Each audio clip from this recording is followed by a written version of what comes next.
बिस्मिल्लाहिर्रहमानिर्रहीम अस्सलाम वालेकुम। आज हम रेडीमेड कुर्ती की कटिंग करेंगे।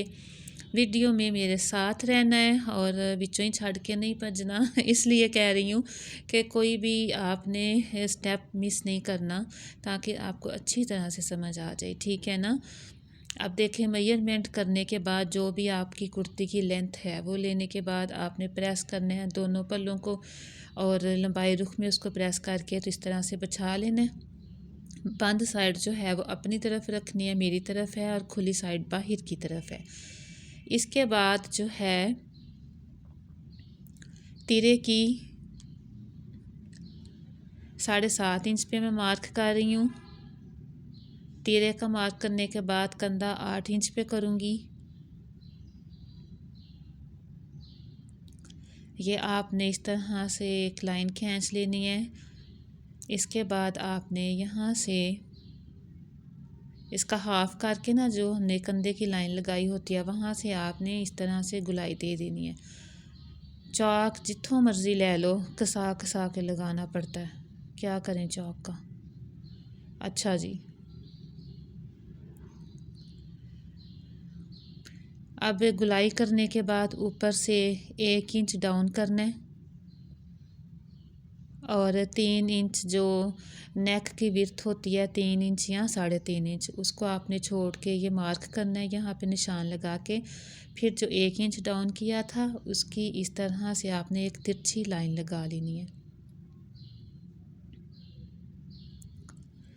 इसके बाद चेस्ट का निशान लगाएंगे तो ये 19 इंच पे मैं चेस्ट का निशान लगाऊंगी। ये 9.5 इंच पे 19 इंच है तो ये 9.5 इंच पे लगेगा। इसके बाद कमर का निशान मैं देखें ऊपर से नीचे ये 15 इंच से लगा रही हूँ कमर का निशान, ठीक है। यहाँ पर आपने कंधे की तरफ से लगाना है तो 6.5 इंच पे नीचे की तरफ कर लें। अच्छा, कमर का निशान जो है 20 इंच पे लगेगा। यही इसकी ख़ास टिप है, यहाँ से आपने समझना है, ठीक है। ये जो रेडीमेड कुर्ती होती है ना, इसकी जो मेजरमेंट है, अब देखें यहाँ पे हिप का निशान मैं लगाऊंगी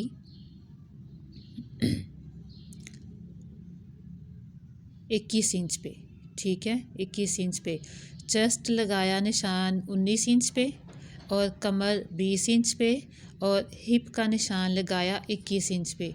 और यही होती है ख़ास टिप जो रेडीमेड कुर्ती की आपने देखते हैं ना शेप वो किस तरह से आती है। वो ऐसी शेप होती है कि जो चेस्ट से हिप तक एक तिरछी सी शेप होती है।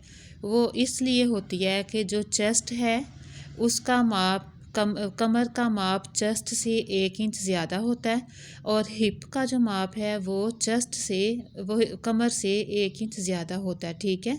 चेस्ट जो है 19 इंच और कमर 20 इंच और हिप हो गए हैं 21 इंच, ठीक है। 1-1 इंच आपने ज़्यादा लेना है और ये होता है कुर्ती का मार्क। आपका कोई भी साइज़ हो आपने यही मार्क करना है।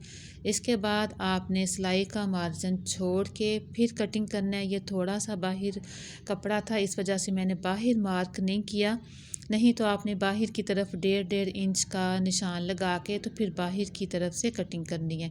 तो ये इतना ज़्यादा घेर नहीं था, इस वजह से मैंने थोड़ा थोड़ा सा मार्जिन छोड़ा है बाहर की तरफ और फिर उसको कटिंग किया।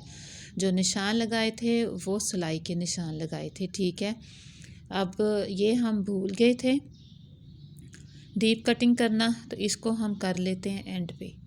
तो इस तरह से अब कंधे की डीप कटिंग कर लेते हैं। और डीप कटिंग जो है वो भी आप 1.25 इंच या 1 इंच कर सकते हैं। ये देखिए इस तरह से ऊपर के जो 2 पल्ले हैं फ्रंट के, उसको आपने इस तरह से कंधे की डीप कटिंग कर लेनी है और ये भी हर कुर्ती की होती है। इसके बाद बाजुओं की लेंथ देखनी है आपने अपने हिसाब से और उसका कंधा, मैंने कुर्ती का कंधा 9 इंच रखा है तो इसका भी मैं 9 इंच रखूँगी। 4 इंच डाउन करके नीचे की तरफ से आपने इस तरह से इसकी शेप बना लेनी है। ये देखें, आपने बिल्कुल ये गुलाई में पहले शेप बनानी है। कुछ कटिंग होती है कि वो अंदर से अंदर की तरफ को करके ना बेसिक कटिंग, तो फिर वो कटिंग कर लेते हैं तो वो सही कटिंग नहीं होती बाजू की। ठीक है, आपने गुलाई शेप में कटिंग करके 4 इंच आपने डाउन कर लेना है। इसके बाद आपने फ्रंट की दो पल्ले जो है ना, उनकी अंदर की तरफ से 1.25 इंच या 1 इंच के करीब इस तरह से कटिंग कर लेनी है, डीप कटिंग। अब आपने जितने भी बाजू खुले रखने हैं वो मार्क कर लें और फिर एक तिरछी लाइन लगा के तो सिलाई का मार्जिन छोड़ के तो आपने कटिंग कर लेना है।